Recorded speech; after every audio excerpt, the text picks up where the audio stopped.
uma batalha que houve, que eu vou comentar com você, que trouxe uma ameaça muito grande para o reino de Judá, porque o rei de Judá, chamado Josafá, ele se aparentou com o reino com o rei do reino do norte, chamado Acabe. E o reino do norte era completamente tomado por idolatria, feitiçaria, bruxaria, pecado de toda a ordem. E então o Acabe disse: escuta, está uma batalha aí, você vai comigo? Vou, nós somos irmãozinhos para isso. E foram. Mas ele quase pagou com a vida. Vamos ver, segundo Crônicas, capítulo 18, quase chegando 19, depois nós vamos entrar no 19, e diz assim no versículo 28, o livro de Crônicas, ele é antes dos Salmos, né? É antes do Jó, da Esther, do Esdras, do Neemias, e aí vem segundo Crônicas 18, 28, começa assim: subiram, pois, o rei de Israel e Josafá, rei de Judá, a Ramote Gileade, ali que se daria a batalha. E disse o rei de Israel a Josafá: disfarçando-me eu, então entrarei na peleja. E já tinham concordado que ele iria com ele. Tu, porém, veste as tuas vestiduras. Disfarçou-se, pois, rei de Israel e entrar em peleja. O Josafá ia perder a vida de bobo que ele foi, porque ele foi igual ao rei, mas os reis se vestiam quase iguais. E o rei da Síria tinha dado ordem: olha, chegando lá, pega o rei de Israel. Pegou ele, acabou tudo. E só que o rei de Israel se disfarçou de pessoa normal, de guerreiro. Bom, aí diz aqui: deu ordem, porém, o rei da Síria aos capitães dos carros que tinha, dizendo: não pelejareis contra pequeno nem contra grande, senão contra o rei de Israel. Só quem ia pagar a conta era o Josafá, e quase pagou. Irmão, a gente não pode fazer associação, nem comercial, nem de casamento, com quem não é de Jesus. Ah, mas eu casei e a pessoa não era, agora eu deixo? Não, agora você vai ter que resolver o caso com Jesus. Mas não deveria fazer, porque são dois reinos completamente diferentes e adversos. Por exemplo, quando a pessoa aceita Jesus, ela sabe realmente que ela passou por uma conversão, que os pecados dela foram perdoados. E ela não volta mais de jeito algum, pode ter oferta que for. Tem uns que ainda não passaram. Aí quando vem uma tentação, eles não têm força, cedem e caem na mão do inimigo. E assim ia acontecer. O rei de Israel já tinha se unido, o filho dele com a filha do Acabe, se casaram. E foi terrível esse casamento, hein? Depois a história conta muita coisa, mas eu não vou sair daqui agora não. Versículo 31. Sucedeu, pois, que, vendo os capitães dos carros a Josafá, disseram: este é o rei de Israel. Ele era de Judá. E o cercaram para pelejarem. Porém Josafá clamou ao Senhor quando ele viu a coisa brava, e o Senhor ajudou, e Deus os desviou dele. Então, e o Acabe, o que aconteceu? Irmãos, não adianta a pessoa querer ser, vamos dizer assim, o mais esperto que os outros. Olha como é que esse rei Acabe foi atingido. Porque sucedeu o quê? Vendo os capitães dos carros, que não era o rei de Israel, que ele clamou e Deus mostrou para ele, ele gritou que não era, deixaram de segui-lo. Então um homem, na sua simplicidade, armou o arco e feriu o rei de Israel entre as junturas e a couraça, e soltou uma seta envenenada que foi encontrar o rei de Israel. Na sua simplicidade, não estava guerreando, não estava mirando ninguém, estava guerreando, mas ele pegou e atirou. E essa aí entrou no Josafá. No Josafá, não, desculpa, no Acabe. E podia tentar no Josafá, né? Então disse ao carreteiro: vira a mão e tira-me do exército, porque estou muito ferido. E naquele dia cresceu a peleja. Mas o rei de Israel manteve-se em pé no carro defronte dos sírios até a tarde e morreu ao tempo do pôr do sol. Aí o capítulo 19 começa. E Josafá, rei de Judá, voltou à sua casa em paz a Jerusalém. Então, levou-se dias, levou tudo, e voltou como ele estava em paz. Não tinha nada que entrar naquela guerra, por quase perde a vida lá. E Jeú, filho de Anani, o vidente, assim também chamava os profetas, né? Lhe saiu ao encontro e disse ao rei Josafá: devias tu ajudar ao ímpio e amar aqueles a que o Senhor aborrece, que ao Senhor aborrecem? Por isso virá sobre ti grande ira da parte do Senhor. Quer dizer, Deus não vai segurar o que estão planejando contra você. E veio uma confederação nacional, da qual falamos há poucos dias, que era como a areia do mar. Só que o Josafá então se arrependeu, buscou, orou e Deus deu remédio. Qual é a lição aqui?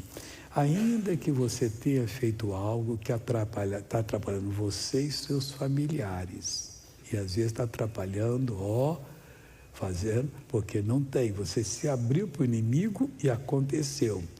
Peça perdão, procure a Deus, se acerte, que Deus é misericordioso, Deus vai protegê-lo, vai guardá-lo, Ele vai trabalhar. Não confia essas coisas que você acha que é revelação, que vieram para você, que não tem jeito, é mentira. Deus não tem pecado que Ele não perdoa, não tem caso que Ele não reverte. O Josafá voltou, quando ele soube que era, e disseram: ei, mas é muita gente, é como a areia do mar, é uma confederação dos amonitas, moabitas, dos arábios, eles já chegaram em tal lugar. Aí ele buscou a Deus, chamou o povo, clamou a Deus, e Deus revirou aquele negócio. Eles não perderam um soldado sequer. Olha, às vezes é um familiar que de vez em quando está passando mal e está para ir embora antes do tempo, que um dia todo mundo vai no tempo certo. Mas Deus vai perdoar, Deus vai mudar. Missionário, depois de certa coisa, eu nunca mais tive sucesso na vida. A minha vida enrolou completamente. Fale isso para Deus. Vai e busca. Ele está dando a oportunidade para ele poder fechar a brecha e o inimigo perder o poder de atacar você. Ou, do contrário, vai continuar atacando. Aí, o que fez aqui?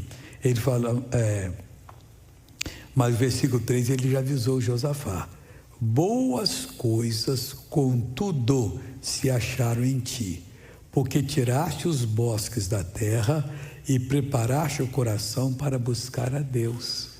Era questão só dele orar. Orou e reverteu. É questão só de você orar, de você voltar para o Senhor, e Deus vai lhe ajudar em nome de Jesus. Deixa eu dar um anúncio que para o sábado dia 27 e domingo dia 28 eu vou estar em viagem missionária, mas nesse sábado 27 e 28 eu estarei aqui. E eu queria fazer oração da cura, fazer reunião um pouco diferente. Você conhece alguém que anda sofrendo? Convide, vai ou 27 ou 28. Serão exatamente 9 reuniões, 3 no 27, que é o sábado, 9, 14 e 18, e 3 comigo no domingo, 7, 9 e 11. Com o pastor Jaime será 3, 14, 16 e 18 horas, e vai ser bênção completa em nome de Cristo, e você pode vir para a glória de Deus. E o pessoal lá de Curitiba, dia 1º de maio, dia do trabalhador ou do trabalho, dia que Deus vai abençoar bastante. Eu vou fazer uma grande reunião no esporte, na sede social do Paraná Clube, que fica na Avenida Presidente Kennedy, 2377, bairro Guaíra. Vai ser 8 da manhã, começa, 8h30 eu pego, e vamos fazer tudo que Deus quer que nós façamos. Você que mora em Santa Catarina ou de qualquer lugar do Paraná, façam caravanas, cheguem cedo, lá para as 11 horas termina, e vocês voltam para casa e já voltam com a bênção em nome de Jesus. Vai ser um dia muito abençoado para a glória do Pai. Nós vamos agora, em nome de Cristo, ver o que aconteceu lá na reunião que eu fiz em Madureira, no dia 10 de abril, que foi muito linda. Foi linda demais, pessoal. Muita operação de Deus. Os cariocas estavam ali em peso, e Deus abençoou. Veio até lá do Egito, o homem, que hoje ele mora nos Estados Unidos, que tem o canal árabe, que nós estamos lá. E ele me deu boas notícias. Ele disse: missionário, você não sabe o sucesso está sendo o seu programa. Como o senhor não dá o endereço para ficar falando para o senhor, terminando o pessoal, eles começam a contratar a emissora e contar das bênçãos que receberam. Eu estou maravilhado. E olha, o seu horário é de 6 às 7 da noite no Egito. Por causa do fuso horário, a Arábia Saudita, que é a região, já é de 8 às 9. O Iraque, outro ali, dá de 9 às 10 da noite. E ele falou assim: mas eu estou repetindo o seu programa meio-dia. Eu nem sabia disso, tá? O pessoal lá, e isso eu não sabe onde é que está. Eu falei: que bom, né? E glória a Deus por isso. Então você vê que Deus anda abrindo as portas. E ele tem um amigo que tem o mesmo trabalho para o Paquistão, é um pastor lá, grande pastor. E ele ligou para ele 5 horas da manhã, falou com ele: você precisa colocar o missionário Soares. Eu estou muito feliz. Então diz ele que eu vou colocar. Por esse dia ou esses meses nós vamos ter notícia boa do que nós vamos fazer também no Paquistão. O Paquistão tem mais população hoje que tem o Brasil. Esse pessoal está crescendo. O Brasil era o 5º, agora é o 6º ou o 7º, que a Nigéria está aparecendo também aí, já passando o Brasil, se já não passou. Mas o que interessa é que Jesus está abrindo as portas.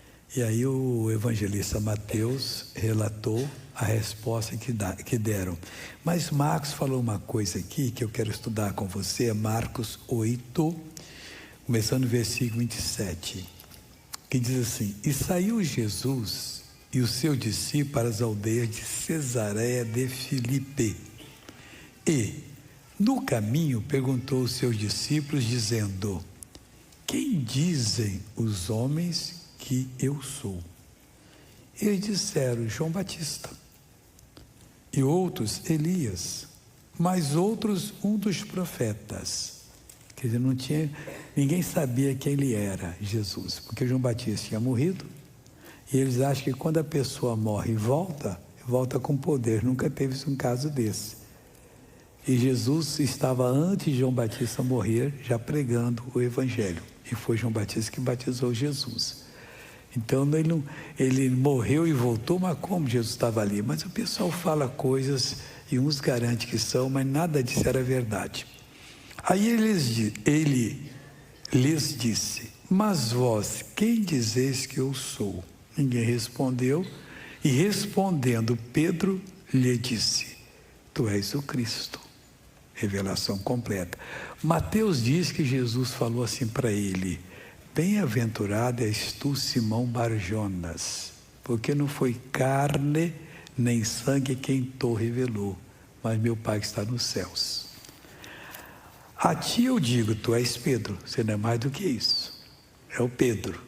Quer dizer, não fica agora se enchendo aí de coisas: não, eu fui melhor que os outros, Deus me usou, nada disso.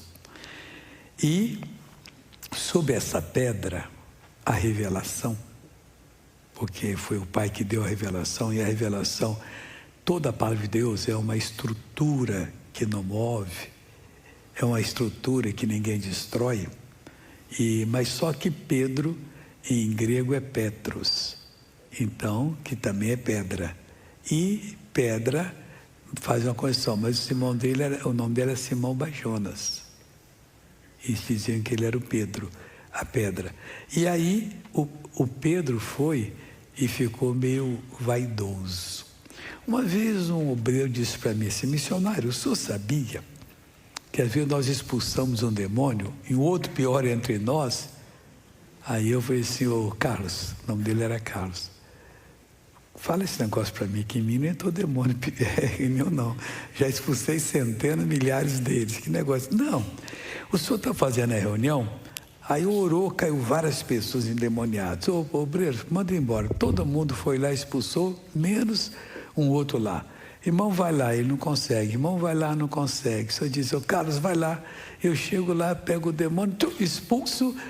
Aí eu venho todo cheio. Comigo saiu, né? Sou melhor do que os outros. É a vaidade, o orgulho, não se pode fazer isso. Ninguém é melhor do que ninguém. Você pode até estar mais consagrado, Mas aí você vai e faz.